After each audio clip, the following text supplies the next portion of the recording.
Yo, what's going on, man? What's poppin'? What's a Totodile like you doing all the way out here? A Totodile?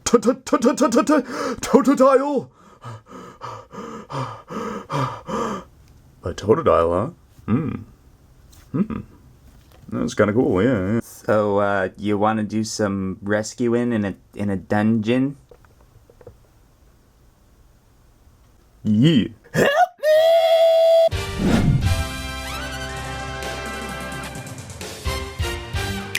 Well, hello there, you magnificent people. Welcome back to another video. So, today, I just finished playing the demo for the Pokemon Mystery Dungeon XD on the Switch. Or is it DX? I think it's DX, actually. I'm not too sure. Anyways, besides the point. It's a remaster. You know, it's not a sequel or anything like that. It's simply just a remaster of the original Blue Rescue Team and Red Rescue Team games on the DS and the Game Boy Advance. The DS being the Blue Rescue Team, Game Boy being the Red Rescue Team, whatever, that doesn't matter, you're not here for this.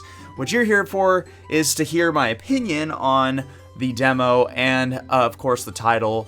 You know, this demo is the right way to make a demo. You know, this is like the template of how to make a demo in the future. For anybody who wants to put out a demo for their game, this is the way to do it. So, let me talk about that first, get that out of the way so you guys can leave. I know you guys are busy, got lots of things on your plate. So anyways, what this demo does good, and it does better than like a lot of other demos, is that it's basically the actual game.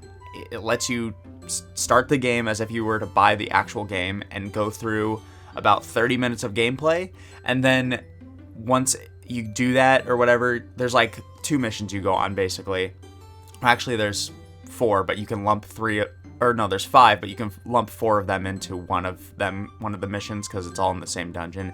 Anyways, it's 30 minutes of gameplay. After the 30 minutes of gameplay, it says the demo's over. You can continue playing when you buy the game, and literally you can transfer that save data right over to the main game, which is awesome, because I was actually thinking through this. I was like, man, if I had to like go through this again, like it might even been a deal breaker. Like, I don't want to go sit through this for 30 more minutes. And it's like, it's not really like excruciating to sit through it. It's just a matter of principle. Like, we're all busy people, you know, we got things to do, but we don't want to redo 30 minutes of gameplay we already did like a few weeks before the game was released, right? So that's what's awesome about the game, is that you can transfer the save data. And a lot of people have been actually doing this with demos. I just wanted to put it on the record. Like, this is awesome, and I really like how Nintendo handled this with their demo, and I think they've been doing it with other demos too. I just really like how you could just transfer that save data right on over.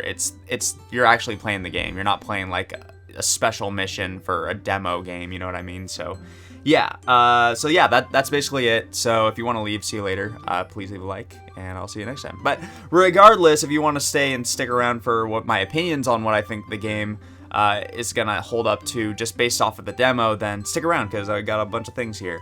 So first off, it looks as amazing as it did in the trailer. Like, when you get into there, you're like in this 3D space instead of just looking down at a 2D back on the original top-down 2D version back on the DS and Game Boy. But now you're like in this 3D space. It's really cool. It's still top-down, but like it'll do cutscenes like as if like you're like in first person, kind of like looking at your partner Pokemon.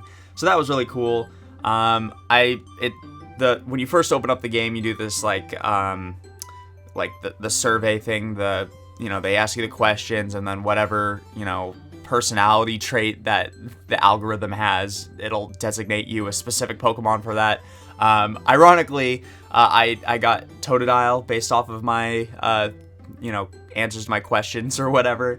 And I think when I was in the middle of doing that questionnaire, I was like, wait a second, wasn't I Totodile back on the Blue Rescue Team? Like back when I like played it on the DS, and then I opened it up, and sure enough, I was Totodile. So I don't know if they're using the same algorithm, like designating Pokemon based off of your traits or whatever, but I'm thinking yes. I think they are using the same algorithm. They do include the newer Pokemon from the newer games, like Meowth and Eevee and all that stuff.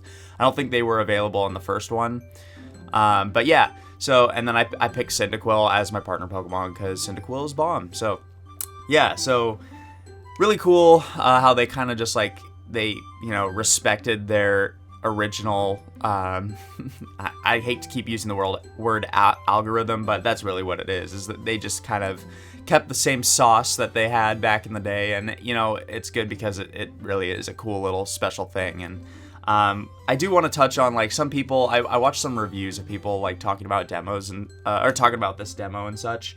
And one of the complaints that some people have was that like obviously they've never played Mystery Dungeon in the past, but they were like, wow, this survey thing is so dumb because they're literally like throwing insults at the player based off of their answers to their question. They're like getting all offended about it, and it's just like, bro, obviously you haven't played Mystery Dungeon before, and it really is like when they give you those answers or they give you like, okay, so this is what we're thinking you're like or whatever. They give you some compliments and say like, you're nice to be around, people like to come and talk to you or whatever, and then like they'll also throw like some negative traits about you, like maybe like you're a little selfish at times. And you know what, at the end of the day, like these are like things that they're overarching things that everybody might have, you know what I mean? Like they're not gonna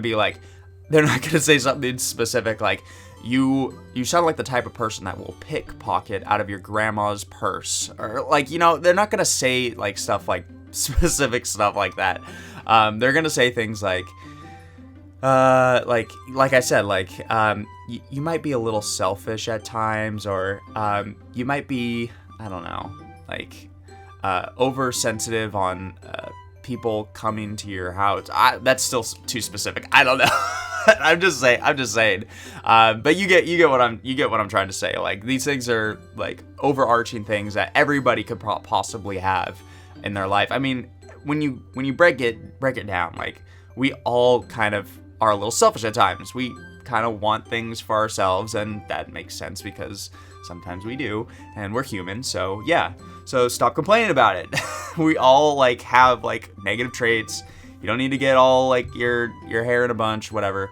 But yeah, I found that kind of like a silly like negative thing to say about the demo, because at the end of the day, it was in the original Mystery Dungeon, so they're holding true to that. And then they're also like, they're not that bad. So come on, stop being too sensitive. And then let me see the other thing that I had. Okay, so I'll talk about what the bad things are. So I have a list here of what people think are bad about the game so far based off the demo, but I also have a list of like the good things, and they kind of link to that. So okay, I'm gonna keep going down the list of the good things. So yeah, so going back to what I was saying, like it looks really amazing. Definitely not let down on that. So awesome stuff there. Like I said, there's 30 minutes of gameplay plus or minus 5 minutes or so based on like if you want to explore like the town. You basically, once you do the questionnaire, you're like transported to the very start of the game. You do like your first mission with like finding the Caterpie, Butterfree's child or whatever, and then like you form a mystery dungeon team, and then you can do a bunch of like missions, and then you do like one more mainline mission, and then that's pretty much it. And then you're left on a cliffhanger, and that's pretty much the whole 30 minutes of gameplay. So, and in between all that stuff, you can go like explore the town and stuff if you really want to. But I played the game and I know what the town offers, so I don't really need to do too much about that. Except for I don't really remember what the dojo does. It tells you in the game. I didn't read it. I was just like, whatever. I'll figure it out eventually. But yeah, and it also feels like the movement in the game is a lot more fluid than the past installments, which it should, right? Like we're running on a stronger engine.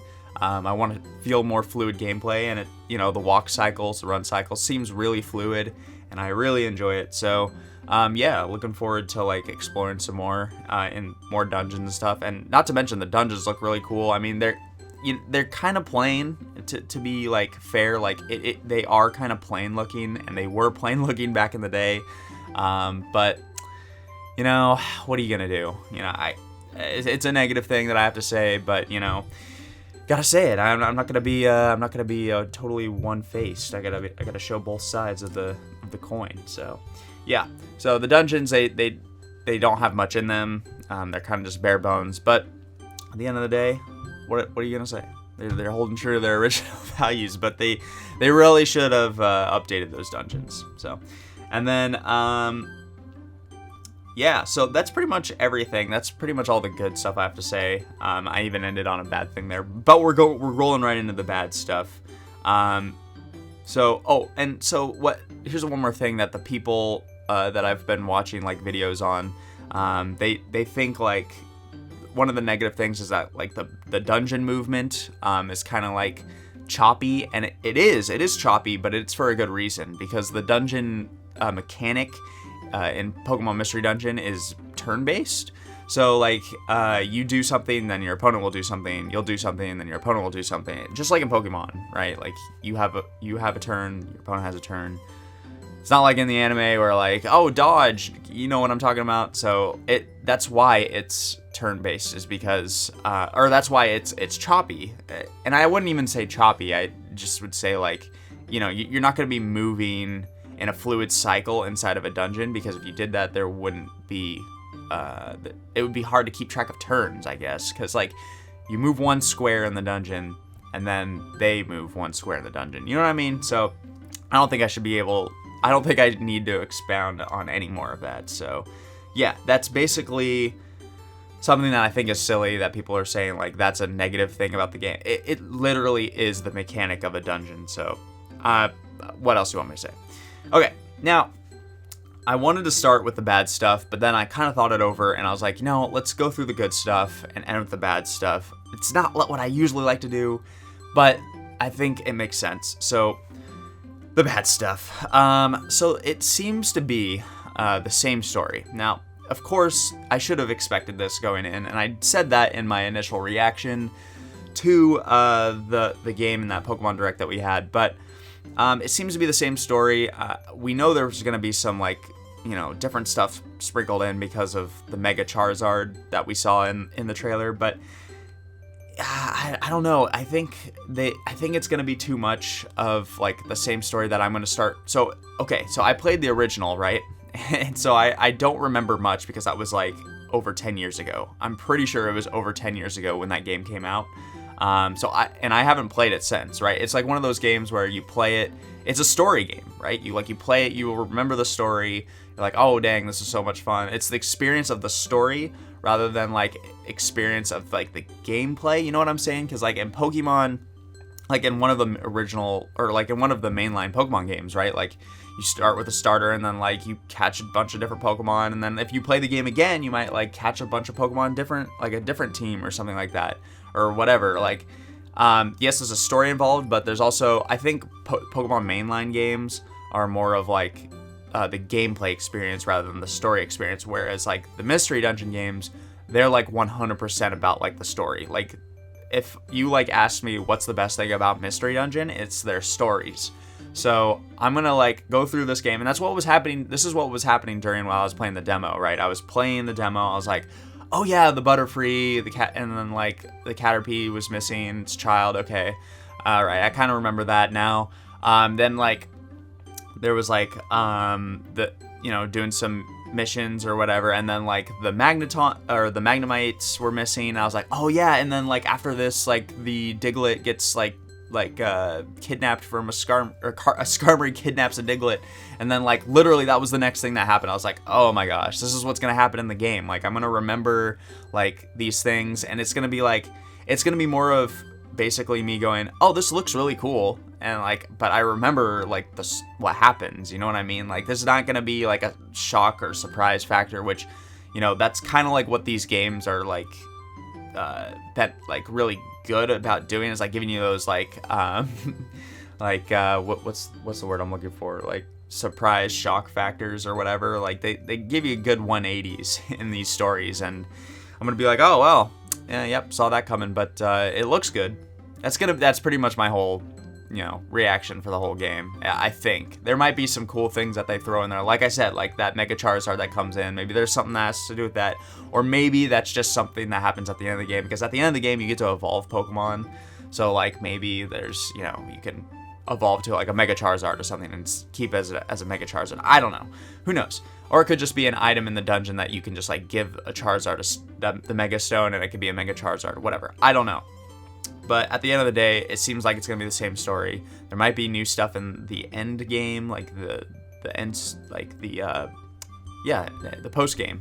There might be extra stuff in the post game, but yeah, I don't know. It's one of those things where I probably will get it, but here's the second thing on the bad list. There's only 2 things on the bad negative list, and it really like goes in hand here.